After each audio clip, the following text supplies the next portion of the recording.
Buenas tardes, bienvenidos a una sesión más del Live Talk de Cosmo Caixa, organizado por Cosmo Caixa, Obra Social La Caixa y la Asociación Catalana de Comunicación Científica.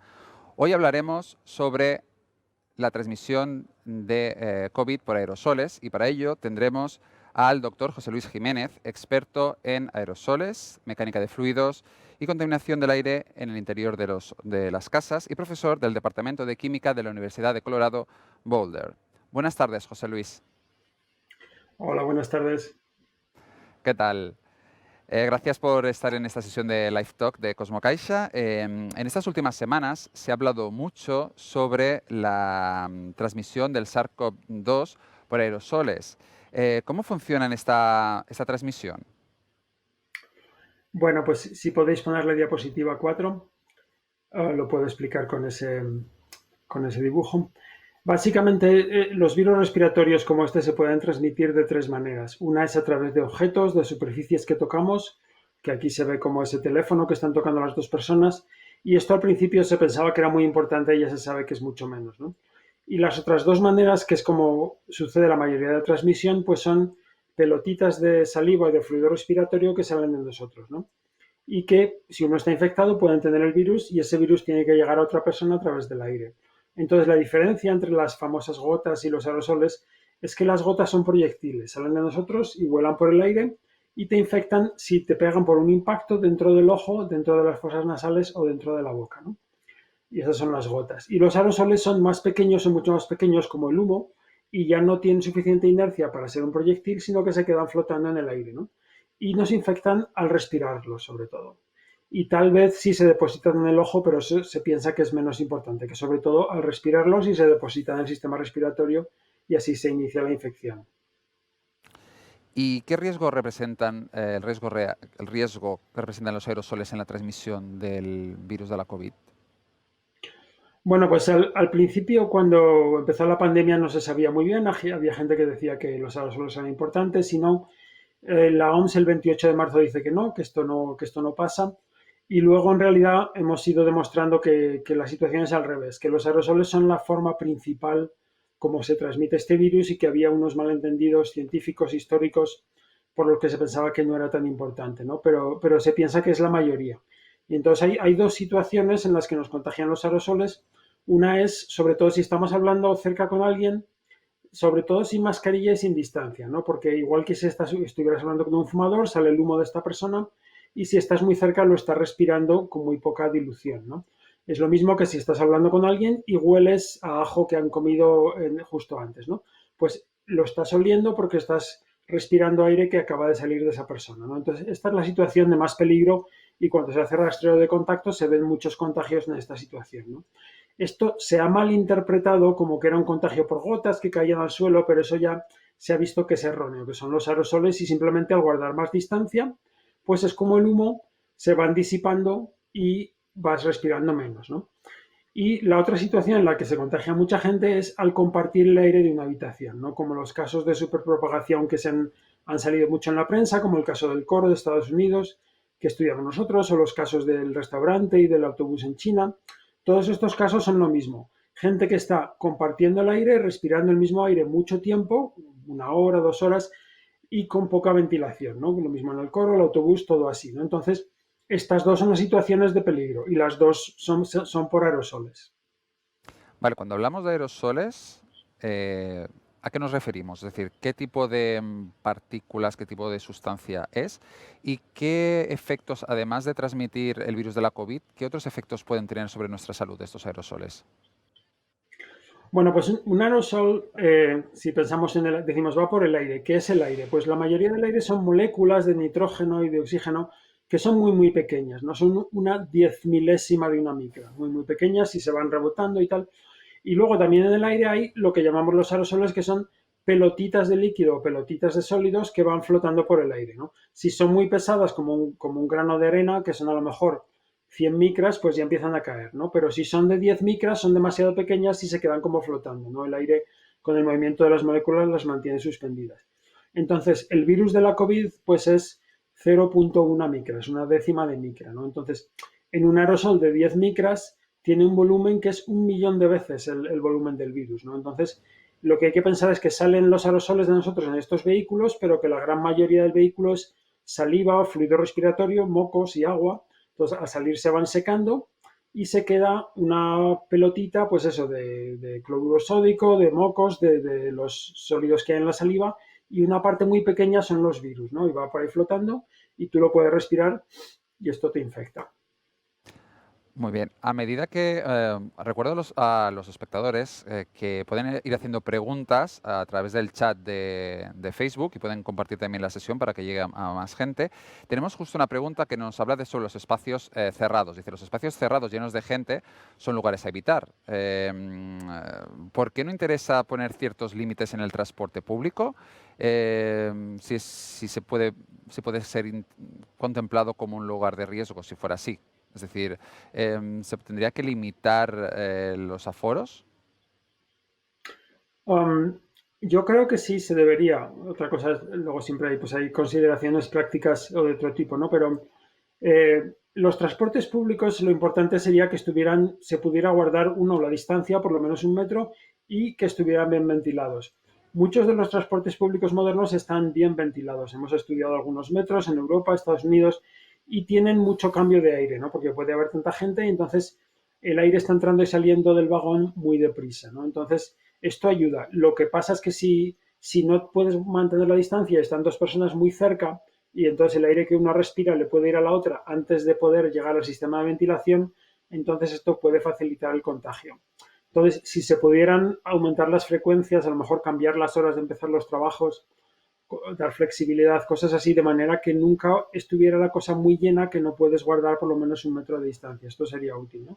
Y ventilar, pues, dependiendo del sistema, si son autobuses más viejos o si se puede abrir las ventanas, pues esto también sería útil, aunque haya que seguir yendo con el abrigo puesto en el invierno, ¿no? Mientras dure la pandemia. Tenemos otra pregunta también sobre otro caso de una habitación. Elena Martí nos pregunta, dice, si todas las personas de una habitación llevan mascarilla todo el tiempo, ¿cómo es de crítica la ventilación para la transmisión si se supone que no se generan aerosoles? Supongo que, primero se generan aerosoles si todo el mundo lleva mascarillas o no, y si esta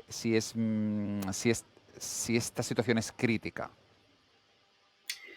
Es una situación, a ver, y esto es un malentendido muy frecuente. La gente a veces piensa que hace una cosa y ya está protegido, ¿no? Como, por ejemplo, yo ya llevo mascarilla, ya da igual que ventile, ya da igual que tenga un filtro de EPA, ya da igual cuánto tiempo, si guardo la distancia. Esto es falso.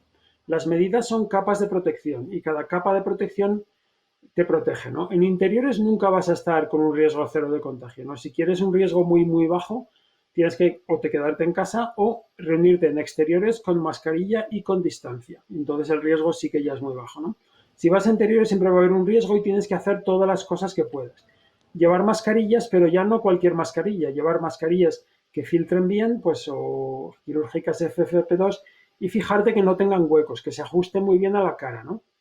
Que no haya un hueco aquí en la nariz, porque tú tienes a lo mejor una mascarilla que tiene una cierta área y si tienes un agujero en la nariz en los lados que es el 2% del área, por ahí va la mitad del aire, porque el aire le es mucho más fácil entrar y salir por los agujeros que por la tela de la mascarilla. Entonces, ese aire que pasa por los agujeros no se filtra y ahí entran y salen virus, ¿no? Entonces, lo que se ve en la sociedad es que mucha gente lleva una mascarilla, pero a lo mejor de calidades variables y con un ajuste variable. La verdad, muchas veces la gente las lleva como caídas y separadas de la cara. Entonces, en general, la gente profesional, digamos, cuando los soldados entrenan para la guerra bacteriológica, para tener una mascarilla que te selle muy bien, esto es un trabajo tremendo, ¿no? Que no se puede hacer para la sociedad. Entonces, hay que considerar que la mascarilla es una protección parcial y que además tienes que ventilar y limitar la duración, limitar el número de gente, filtrar de alguna manera si no se puede ventilar o si vas a estar mucho tiempo, ¿no? Y hacerlas todas estas cosas juntas. Y eso es lo que te reduce el riesgo mucho, ¿no? Y mantener la distancia. A pesar de la mascarilla, también hay que mantener la distancia, ¿no? Perfecto. Volvamos a los aerosoles. ¿Cuáles son los aerosoles más comunes por los cuales nos podemos contagiar por el virus de la COVID? Bueno, pues son los aerosoles, pues hay de varios tipos, pero los aerosoles respiratorios, como decía, pues salen de nosotros al hablar o al cantar o respirar. Si me podéis poner la diapositiva 33 un momento. Pues salen más o menos de tres sitios, ¿no? Hay tres procesos dentro de nosotros por los que pueden producir aerosoles. El de abajo a la izquierda, lo que veis es en los bronquios, los bronquiolos, digamos, cuando nosotros respiramos, a veces se colapsan, ¿no? Y al expirar. Y luego al abrirse se hace como una burbuja de los niños entre los dos, esa cosa azul que se ve, que luego se rompe. Y al romperse la burbuja salen aerosoles y al expirar la vez siguiente salen, ¿no? Esa es una manera en que, digamos, el líquido que está mojando los bronquiolos sale de manera de aerosoles, ¿no? Y entonces si hay virus allí, si tienes infectado el pulmón con alguna enfermedad infecciosa, puede salir ahí el patógeno, ¿no? Otra es, digamos, en las cuerdas vocales, al respirar, pero al hablar en la faringe, hay la fuerza del aire al salir y sobre todo más si gritamos o cantamos, puede coger parte de ese líquido y convertirlo en aerosoles como se ve a la derecha, ¿no? Y lo último es en la boca. En la boca también, pues al hablar, sobre todo si decimos la T, la P, tal, esos procesos también pueden coger parte de la saliva que tenemos y hacer que salgan en aerosoles. Entonces, si tú tienes patógenos en la saliva o en la faringe o en el pulmón, pueden salir de ti en estos vehículos, ¿no?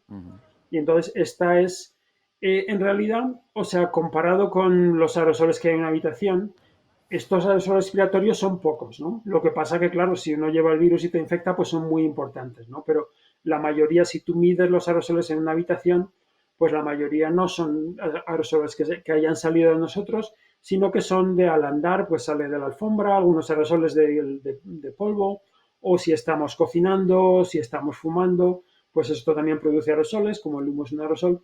Y también, digamos, afuera, pues al exterior hay los aerosoles de la contaminación y los bosques y tal, las cosas que estudiamos para el cambio climático, pues esos también, si abres la ventana, pues entran esos aerosoles, ¿no? Pero esos aerosoles, digamos, son de compuestos químicos y, pues sí, la contaminación puede ser peligrosa, pero no molesta en el sentido de poder infectarte, ¿no? Vale, justo te quería comentar este punto. También nos lo preguntaba Antonio Soto. Hemos visto que en grandes ciudades como Madrid, Barcelona, Milán o otras ciudades del norte de Italia que tienen elevada contaminación, elevado nivel de contaminación debido al tráfico rodado.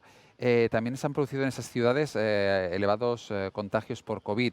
¿Tiene alguna relación esta contaminación de los coches, del aire, con los casos de aumento de casos por COVID o es una relación simplemente casual, perdona? Casual, coincidencia o causa. Sí, pues esta es una pregunta compleja. Al principio se salieron algunos estudios que decían, bueno, los casos aparecen en Milán y en Madrid, en sitios contaminados. Yo creo que esto era una coincidencia, ¿no? Que simplemente a Madrid y a Milán llegan más viajeros de China y se cambian viajeros entre ellos, ¿no? Y que simplemente, y en Ponferrada o en un sitio más aislado, pues no llegan tantos viajeros, ¿no? No llega el virus a través de los viajes, ¿no? Son las ciudades más cosmopolitas es donde simplemente llegó el virus y se pudo expandir más, ¿no? Luego hay una cosa que se ve que es que, por ejemplo, la gente que fuma tiene más dificultad de infectarse, pero cuando se infectan tiene una infección más grave, ¿no?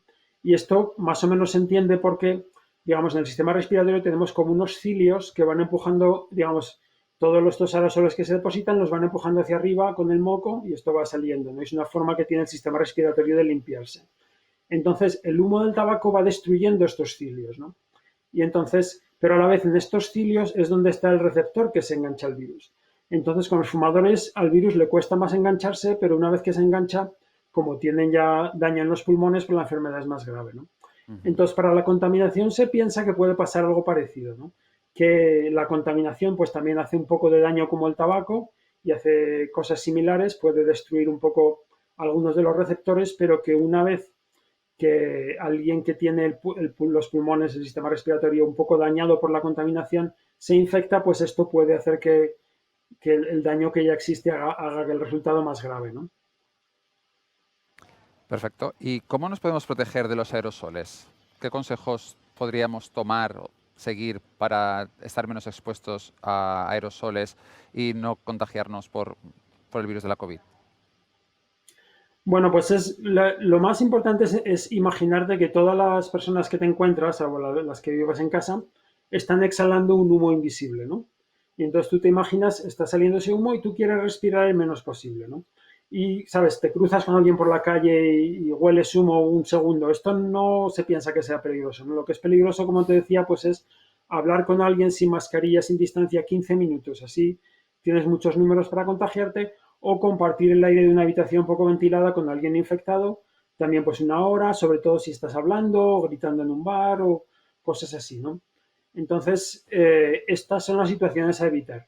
Y entonces, ¿cómo? Y siempre pues eso, pensar en el humo. Cuando estás en una nueva situación, en una terraza, tal y cual, pues yo, esta persona con la que estoy hablando, podría olerle el aliento, podría olerle el humo, eso es peligroso, guarda más distancia. Entonces, pues eso, la distancia sirve porque, igual que el humo, respiras menos.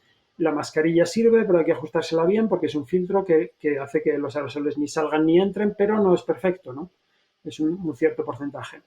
Y luego, pues, si hay que pasar tiempo con otras personas, si es posible al exterior, con distancia con mascarilla. Si no es posible, pues hay que estar en interiores, pues, el menor tiempo posible, la menor gente posible, guardar la distancia con mascarilla y ventilar. Y ventilar quiere decir que el aire que está dentro sale afuera y entra aire de afuera que no tiene virus, ¿no? Y si no se puede ventilar, abriendo las ventanas, se puede hacer, ¿no? Y hay una cosa, iba a decir, hay un truco para, para la ventilación, porque claro, es una cosa muy técnica, ¿no? Y la gente nos pregunta, bueno, pero yo si abro una ventana a la mitad y tal, eso es imposible de decir sin estar en cada local, ¿no? Porque una ventana en una habitación y otra habitación de edificios diferentes es muy diferente, ¿no? Entonces lo que recomendamos es este truco, que es medir el CO2 con un medidor como este, ¿no? Hay otros modelos que los hemos recomendado por Twitter, ¿no? Y entonces este pues nos está diciendo, por ejemplo, que hay 900 partes por millón, ¿no? Entonces, en esta Ujú. habitación que estoy yo, de cada millón de moléculas, 900 son de CO2. Al aire libre son 400, y esto es lo que causa el cambio climático y todo esto, pero aquí son 900 y esto quiere decir que el 1% del aire que estoy respirando lo estoy respirando por segunda vez, ¿no? Como es el mío no me importa mucho, pero si fuera de otras personas esto ya empieza a ser de riesgo, ¿no? Entonces, lo que recomendamos es mantener este número pues debajo de 700 partes por millón, ¿no? Y esto ya pues dice, pues por lo menos no está respirando mucho aire de otras personas.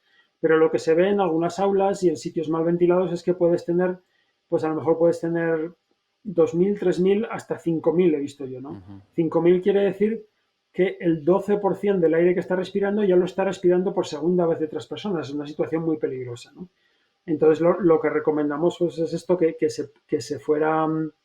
se fuera midiendo el CO2 para determinar si los sitios están ventilados o no y para decidir cómo hacerlo, ¿no? Y si me pueden poner un momento la diapositiva 60, pues es la propuesta que decimos, porque esto ya no solo es para la COVID, porque ya se está aceptando que casi todas las enfermedades respiratorias, la gripe se transmite así, y también por razones simplemente de contaminación y de bienestar y de que cuando hay mucho aire viciado pensamos peor, esto se sabe bien, pues que en todos los espacios donde compartimos el aire deberíamos tener como un reloj de pared que nos dice el CO2, como este que se ve en el bar que dice 858, pues diría, bueno, pues eso más o menos, pero si sube a 3.000 habría que ya ventilar más o tener menos gente, todo esto, ¿no? Entonces, esto es un truco que se puede hacer y no es barato porque estos medidores valen entre 100 y 200 euros, pero cada escuela puede tener uno, cada empresa, Ujú.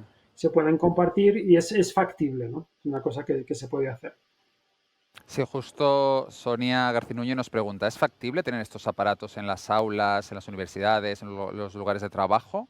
¿Lo ves viable? Sí, sí, sí. De hecho, hay muchos sitios donde ya lo están haciendo. Nosotros hemos comprado, pues este es un modelo en particular que he probado yo, pues hemos comprado, yo regalé 10 y luego hemos hecho como colectado dinero y hemos comprado como otros 20, los hemos mandado a gente que, con la condición de que nos cuenten lo que van aprendiendo, ¿no? Y yo sé pues que el Ayuntamiento de Zaragoza ha comprado un montón, hay una escuela de negocios en Madrid que ha comprado otros 20 y mucha gente que los está comprando individualmente, ¿no? Entonces, lo que yo diría, o sea, a medio plazo deberíamos tener uno en cada aula con un reloj, ¿no? Pero a corto plazo, cada colegio debería tener uno, ir midiendo en una aula cada día, ¿no? Porque miden, o a lo mejor dárselo como proyecto a los estudiantes y que vayan de aula en aula midiendo 5 minutos en cada aula, ¿no? Ujú. Y en un par de días ya aprendes muy bien, bueno, pues las aulas, lo que se ve, pues que las aulas de arriba, que están en la esquina, que tienen, pues esas hay que abrir las ventanas menos. Una aula que está en la parte baja un poco más, que le entra menos viento, pues esas hay que abrir más, ¿no? Y se puede conseguir, lo que me dicen los compañeros que están investigando esto en España, es que se puede conseguir ventilar y tener el CO2 bajo control y el aire exhalado bajo control y a la vez no pasar mucho frío, ¿no? Ujú. Porque hay que ventilar cuando está la gente, ¿no? Hay cosas que dicen, hay incluso algunas consejerías de comunidades autónomas que hay que abrir antes de que lleguen los niños y después de que se vayan. Esto no sirve para nada, porque estás ventilando cuando no hay gente y además estás malgastando calor, estás enfriando el aula que luego va a costar mucho calentarla, ¿no? Entonces, las ventanas deben estar cerradas hasta que llegan los niños o hasta que llega el personal si es una oficina, entonces se abren lo suficiente para ventilar y cuando se va la gente se vuelven a cerrar, ¿no? Esta es la manera inteligente de hacerlo. Vale, tenemos dos preguntas. Bueno, van llegando preguntas porque lógicamente es un tema que interesa mucho. Por una parte nos preguntan, ¿es útil colocar filtros en las aulas para filtrar el aire? Y luego, ¿dónde tenemos que colocar el medidor de CO2? También nos preguntan nuestros espectadores. Vale, pues primero contesto lo del medidor, que es más fácil. Pues simplemente no lo pongas en una ventana o por donde entra el aire, porque a lo mejor entonces estás midiendo lo que hay al exterior y no en la clase.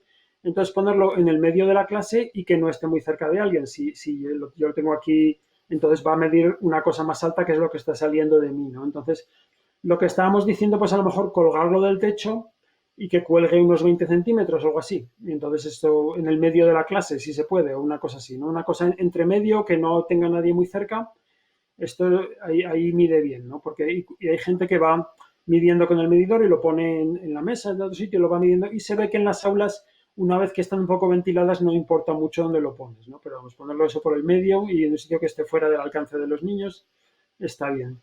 Y lo otro que me preguntabas, los filtros. Los filtros funcionan, ¿no? Es una tecnología que funciona muy bien, que se conoce desde hace muchos años y simplemente un filtro es un material como una mascarilla. Una mascarilla es un filtro que nos ponemos, ¿no? Y nos lo ponemos por esa razón, para que los virus que salen, los aerosoles que salen con virus o que vienen, se queden en la mascarilla, ¿no? Pues un filtro es lo mismo, pero sin que nos lo pongamos, ¿no? Y pasa por ahí el aire. Entonces se pueden hacer de varias maneras. Hay sitios, por ejemplo, como los centros comerciales que tienen un sistema de ventilación por tubos. Estos siempre tienen filtros, precisamente, aunque sea para proteger a sus propios ventiladores, que no se ensucien y tal y cual. Entonces, se pueden poner unos filtros un poco mejores que filtran más virus, ¿no? Y esto está recomendado por todas las asociaciones de ventilación, por el Ministerio de Sanidad. Y luego, lo que pasa, claro, muchas casas, muchas aulas no tienen estos tubos de ventilación, ¿no? Simplemente es por las ventanas.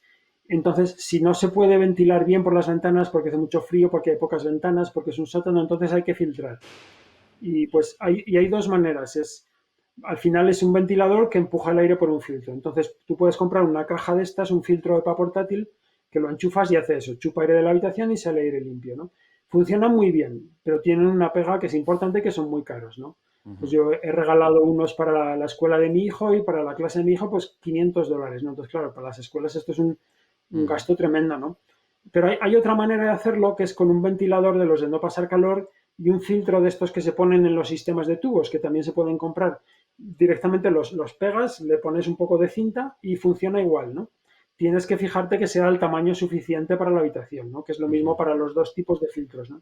A veces también lo que vemos es que la gente compra un filtro, ya tengo el filtro EPA, y otra vez lo piensan que es como un talismán que les está salvando la infección, y ya se quitan la mascarilla, ya no, y a lo mejor el filtro es muy pequeño y además el filtro no te es una capa de protección, ¿no? No tienes que Ujú. seguir con la mascarilla, con la distancia, con todo lo demás, ¿no? Pero con estas limitaciones sí son muy útiles los filtros. Vale, tenemos más preguntas. Nos comentaba, ahora he perdido la pregunta porque van pasando. Una de las preguntas era, ¿qué relación tiene el CO2? Que bueno, el CO2 es el gas que nosotros expulsamos al respirar, que no es tóxico, pero ¿qué relación tenía el CO2 con la transmisión por COVID? Es decir, ¿cuál era esta relación? Porque estamos hablando mucho de medir el CO2 en las aulas para ventilar aulas, habitaciones, etcétera. Entonces nos preguntaban exactamente la relación. Nos preguntaba Antonio Soto justo hace 3 minutos. Vale, vale. Pues esta es buena pregunta. O sea, el CO2 de por sí no es el que nos está infectando, es un gas que va por ahí, pero simplemente, o sea, si pudiéramos, si hubiera un aparato como este que te midiera los aerosoles respiratorios o el virus, sería mejor, ¿no? ¿Qué pasa? Que eso no existe. Hay aparatos que se están desarrollando, pero son muy caros, muy difíciles de usar, ¿no? Muy lentos. Entonces, se usa el CO2 como truco, ¿no? Porque al salir de una persona el virus, al respirar, pues también sale el CO2, ¿no? Y los dos se comportan de manera muy parecida en el aire, flotan por el aire, se van mezclando y si el aire sale afuera, entonces tanto sale como el CO2 y baja el CO2 como se van los virus, ¿no? Entonces, es, digamos, una cosa, el CO2 es una cosa que se aproxima al comportamiento del virus, pero que es factible medir por 100 euros, ¿no? Entonces, por eso lo usamos, ¿no? ¿Cuándo empieza a fallar el CO2? Pues hay una cosa que hemos hablado de los filtros. Los filtros quitan los aerosoles, las partículas del aire, pero no quitan el CO2, ¿no? Entonces la gente dice, bueno, es que yo pongo el filtro, pero el CO2 no baja, ¿no? Eso es normal. Ujú. Si tú tienes el filtro, el CO2 no va a bajar, el CO2 solo va a bajar cuando el aire salga afuera, ¿no? Pero el filtro sí está quitando los aerosoles, ¿no? Entonces, cuando decimos, pues podrías tener 700 partes por millón, pues si tienes un filtro bueno, a lo mejor puedes tener 1000, ¿no? Y estás seguro porque, aunque la ventilación es menor, el filtro está quitando los virus del aire. Perfecto. Y hablemos, ¿cómo podemos minimizar los riesgos de transmisión del virus del coronavirus, perdona, del SARS-CoV-2 en espacios cerrados por aerosoles como gimnasios, restaurantes, los lugares de trabajo? ¿Recomiendas, por ejemplo, hacer más teletrabajo para evitar que la gente, digamos, que haya más gente en los espacios? ¿O qué medidas podemos hacer para minimizar esta transmisión? Sí, sí, desde luego que todo lo que es lo que he dicho antes de evitar respirar el humo que sale de otras personas, ¿no? Entonces, todo lo que pudiera ser evitar compartir aire interior con otras personas es muy útil, sobre todo ahora en estas situaciones como estáis allí y aquí, que tenemos una gran incidencia de casos, ¿no? Entonces, esto quiere decir que tú vas a un gimnasio donde hay 50 personas y la probabilidad de que haya alguien infectado es bastante grande, ¿no? Pues en verano, cuando había menos casos, pues a lo mejor podías tomarte las cosas un poco más relajadas, ¿no? Pero ahora que hay tantos casos, pues es peligroso. Entonces yo desde luego diría, todos los que puedan teletrabajar deberían teletrabajar, ¿no? Por ejemplo, aquí tiene Google una oficina muy grande y ya en marzo les dijeron que podían teletrabajar hasta marzo del 2021, una cosa así. Entonces esto, todo lo que se puede hacer por teletrabajo y si en una oficina en vez de haber 20 personas solo hay 10 porque las otras 10 teletrabajan, pues estás reduciendo el riesgo, ¿no? La probabilidad de que vaya alguien contagiado y si alguien contagiado contagias a menos gente, ¿no? Además de hacer todas las protecciones. Y luego, pues, hay ciertos tipos de actividades que tienen mayor o menor riesgo, ¿no? Que simplemente, pues, las actividades que hacen que salgan más aerosoles de nosotros, que son dos cosas específicas. Una es la vocalización, ¿no? Como he dicho antes, cuando he enseñado esa transparencia, pues muchos de los aerosoles salen de la faringe, de las cuerdas vocales, y salen de la boca al hablar, ¿no? Entonces, cuando respiramos, siguen saliendo aerosoles, pero cuando empezamos a hablar salen 10 veces más y si gritamos o cantamos fuerte, 50 veces más, ¿no? Entonces, esto te hace ver que en un sitio donde se está hablando, pues es más peligroso. Entonces, por ejemplo, se ven muchos casos de superpropagación cuando se hacían los coros sin mascarillas y sin ventilación al principio de la pandemia, pues había muchísimos casos, ¿no? O en bares donde la gente está en el bar y se quita la mascarilla pues para beberse su cerveza y está la música muy alta y está gritando, pues hay muchísimos casos también en bares, ¿no? En cosas así. ¿Dónde no se ha visto ningún caso que yo sepa? Pues por ejemplo en un cine, que está la gente callada, ¿no?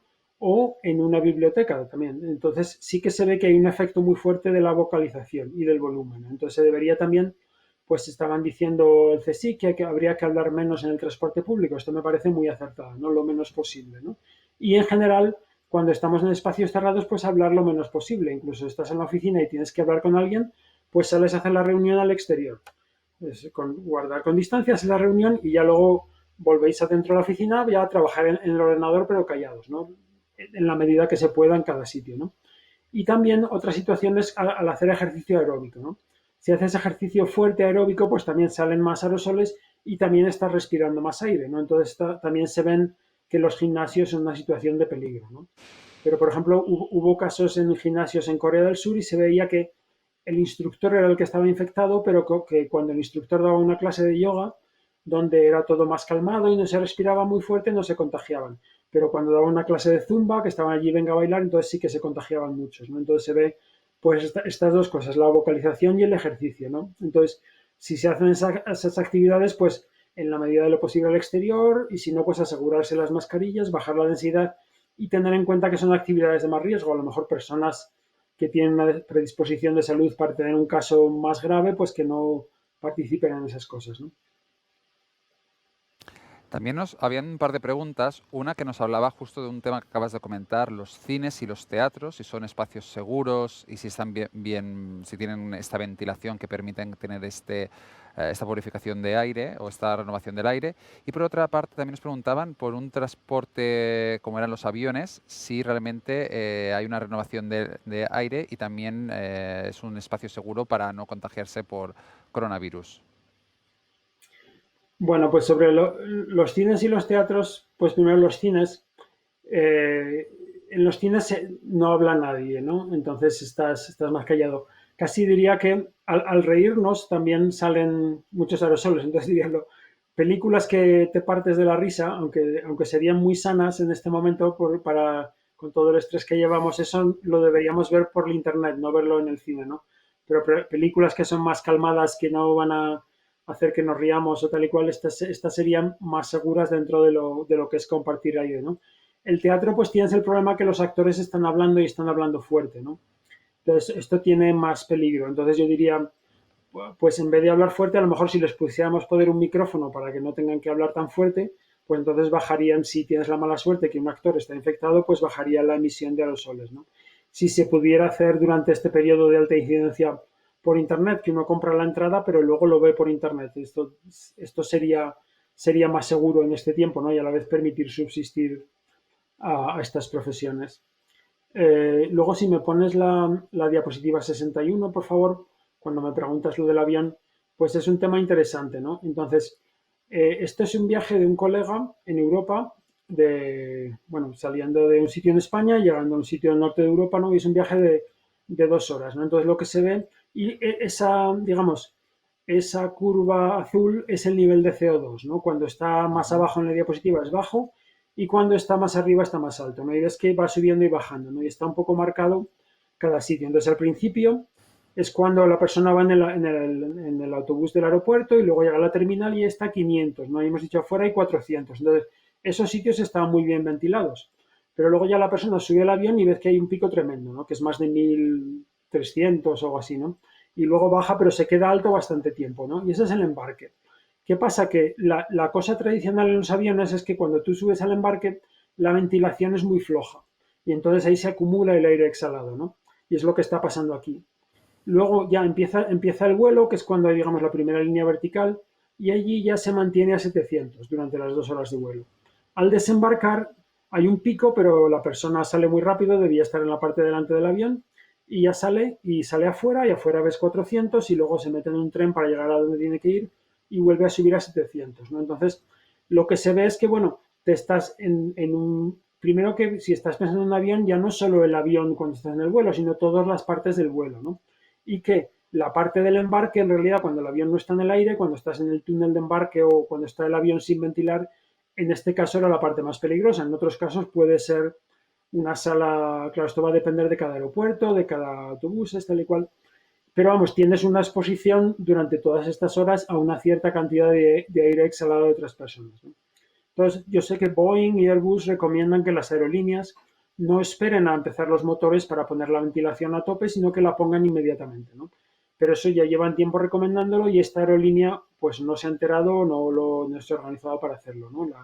Entonces, pues eso también yo diría si va alguien a meterse en un avión, pues preguntar en la puerta de embarque, por favor, pueden poner la ventilación, que la pongan al principio y tal y cual. Esto también puede ayudar. Y luego, pues, una cosa más, sí. Dentro del avión tienes muy buena ventilación lateral con unos filtros SEPA. Entonces se ve que el aire va haciendo así. Y son unos filtros muy buenos con un cambio de aire muy grande. A pesar de todo, hay algunos contagios, ¿no?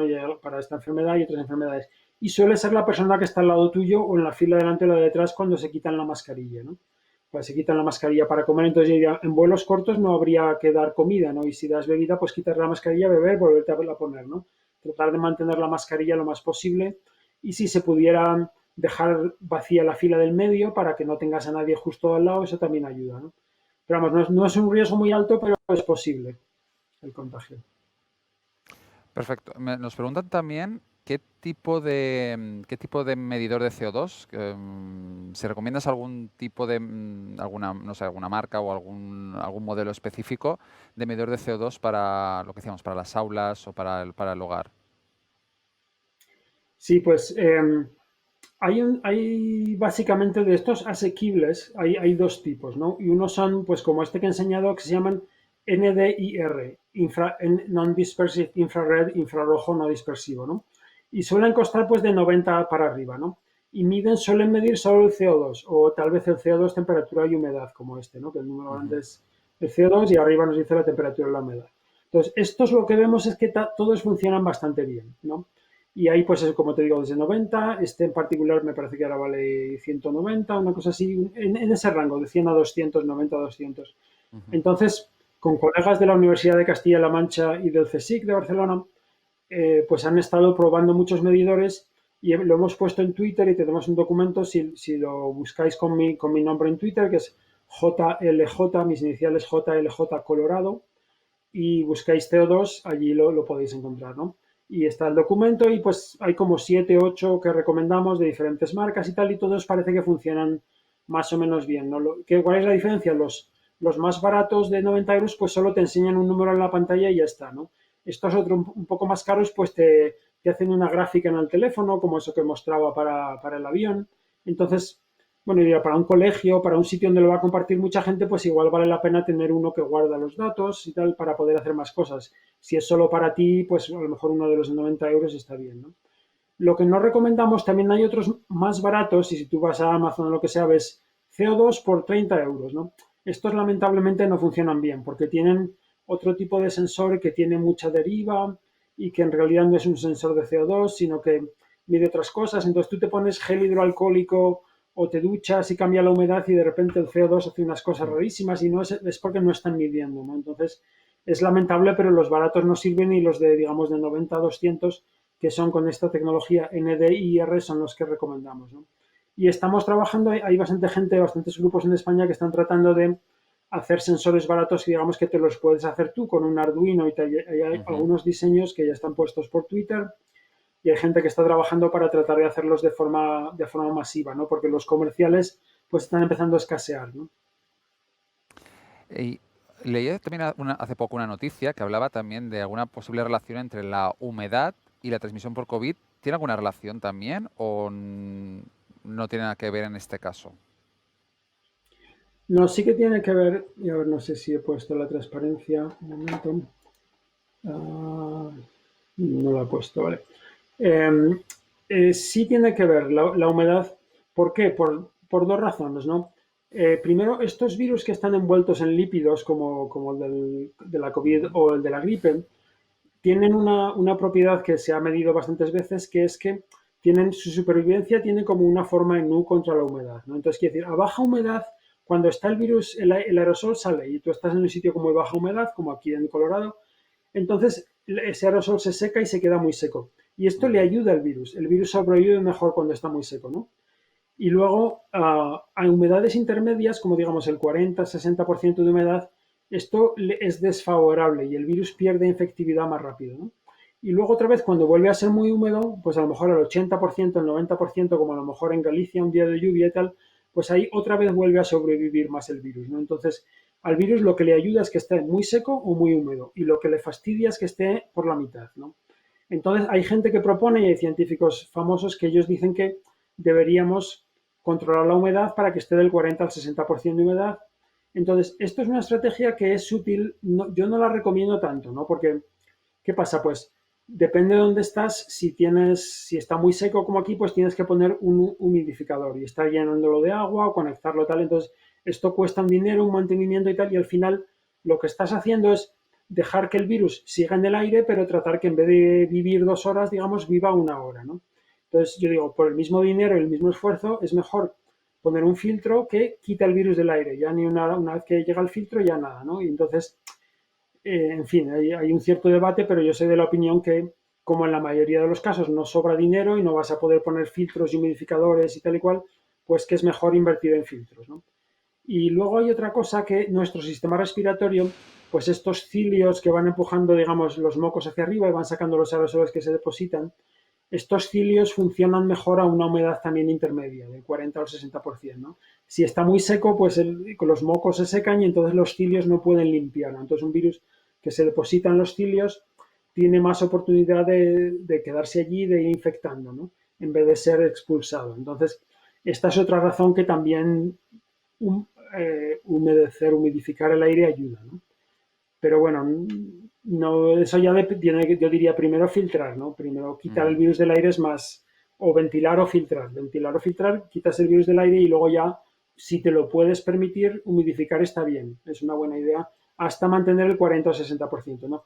Humidificar si está seco o si estás en Galicia, pues a lo mejor un deshumidificador que quite humedad hasta llegar al 40 o 60%.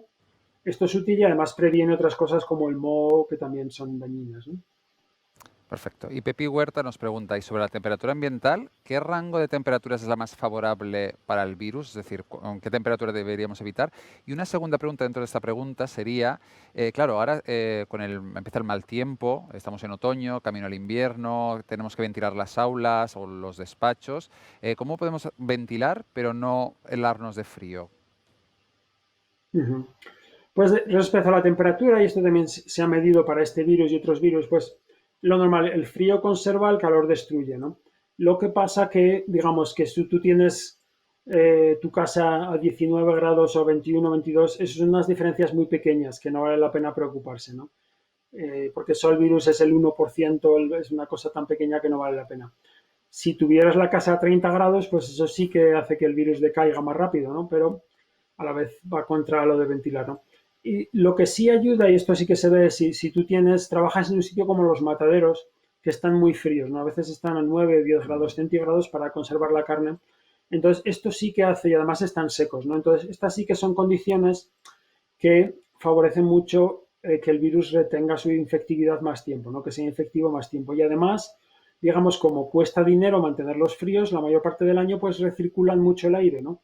Entonces pensamos, y esto se ha publicado por otros, que por eso ha habido tantos casos tan famosos en los mataderos donde se contagia un montón de gente, ¿no? Porque son condiciones que favorecen la supervivencia del virus con aire muy, muy mal ventilado y además con un trabajo duro, con mucho ruido, que la gente tiene que gritar para comunicarse, ¿no? Y muy físico, entonces como tienes todo, tienes como el efecto del gimnasio, del ejercicio, de la vocalización, poca ventilación, acumulas el virus y además haces que el virus que está en el aire sobreviva lo más posible. Entonces, se explica perfectamente por aerosoles y es el peor sitio que te puedes imaginar, ¿no? Y por eso se ve en todas partes. Se ha visto en España, se ha visto en Alemania, en Estados Unidos ha habido un montón de mataderos donde se ha producido este problema, ¿no? Y la otra pregunta que me decías, se me ha olvidado. Sí, a ver, hablábamos de los aerosoles por la temperatura y también cómo podemos ventilar sin que pase la población, los alumnos, los trabajadores frío. Es decir, porque estamos en otoño-invierno, cómo podemos ventilar Uh-huh. sin que bajen demasiado las temperaturas para que la gente no se resfríe Pues precisamente es un poco lo decía antes del CO2, esto es posible, en la mayoría de los sitios se puede ventilar y pasar poco frío, pero es esencial un medidor de CO2, ¿no? Ujú. Porque con el medidor de CO2 ves que estás ventilando lo suficiente y pero no más de la cuenta y sobre todo pues eso, darte cuenta que tienes que ventilar teniendo las ventanas continuamente abiertas mientras haya gente, ¿no? Porque si está saliendo virus de alguien, tú no quieres dejar que se acumule y luego al cabo de una hora abrir, ¿no? No, ese virus inmediatamente hay que empezar a darle salida, ¿no? Entonces, las ventanas siempre abiertas, pero no abiertas de par en par, abiertas, ¿no? Entonces, por ejemplo, si me ponéis la diapositiva 63, que me parece que es una que también he dicho, pues es de unos experimentos hechos por mi colega Javier Ballester en la Universidad de Zaragoza, pero estos están hechos en un colegio, ¿no? Y esto es un colegio, digamos, 2 días diferentes. El día azul tenían 3 ventanas abiertas 15 centímetros y el día morado tenían 3 ventanas abiertas 7 centímetros y medio, ¿no? Entonces se ve que el día que estaban más abiertas baja el nivel, pero más o menos ves que pasa lo mismo, como los niños hacen lo mismo, el CO2 sube al principio, entonces se mantiene más o menos a un nivel, pues a unas 700, 800 el día azul, luego se van al recreo y baja, luego vuelve a subir cuando vuelven y se mantiene otra vez entre 700 y 800 y luego baja cuando se van, ¿no?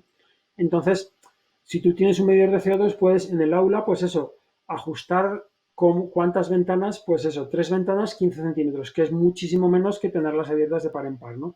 Y tenerlas abiertas solo el tiempo que los niños están allí. Una vez que se van, se cierra. Y no se abre hasta que llegan al día siguiente, ¿no? Porque abrir cuando no hay nadie no sirve para nada, ¿no? Y estás perdiendo calor, ¿no?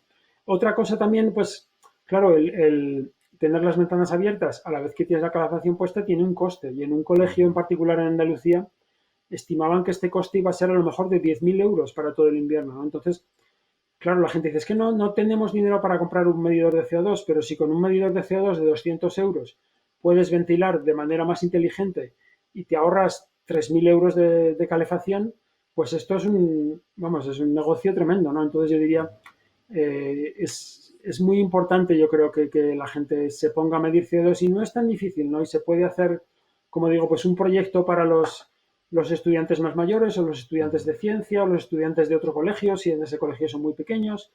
Y es fácil de aprender y ya lo tenemos bastante explicado por internet y es la forma clave, ¿no? Yo no veo otra forma de hacerlo que sea práctica en este tiempo, ¿no?